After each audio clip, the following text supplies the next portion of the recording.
Well, you can mark my words. We're going to have a reckoning with psychology the way we're having one with policing, where we have this kind of social kind of institution that we believe is one thing when it's actually another.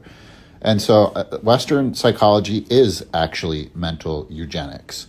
It's the denial of trauma and saying, like, you need to think and act this way or we are going to smite you with a disorder. It is social control. It is controlling minds and nervous systems, right? And so what a culture does is seek to normalize like the experience of consciousness within the people conditioned in that culture.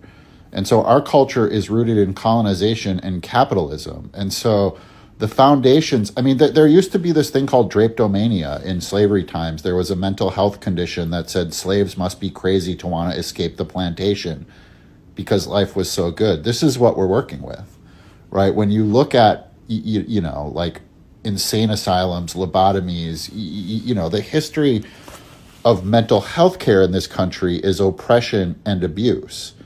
And so just like policing can't really be reformed, it has to be reimagined and rethought. I would argue that the same is true for psychology, that the cultural product of how we interpret human consciousness is inherently tied to the values within that culture. And again, the Judeo-Christian quote, it is no measure of health to be well adjusted to a profoundly sick society.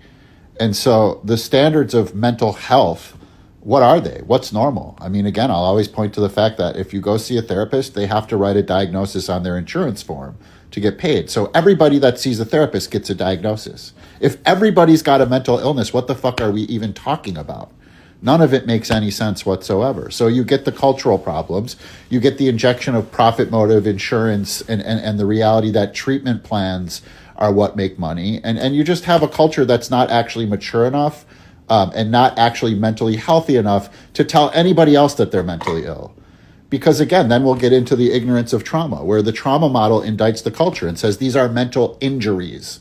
These are not mental illnesses. If I came up and started hitting you in the face with a hammer, would we call your fractured face like an illness? No. Capitalism's hitting us in the face with hammers, and then they're going, you're sick.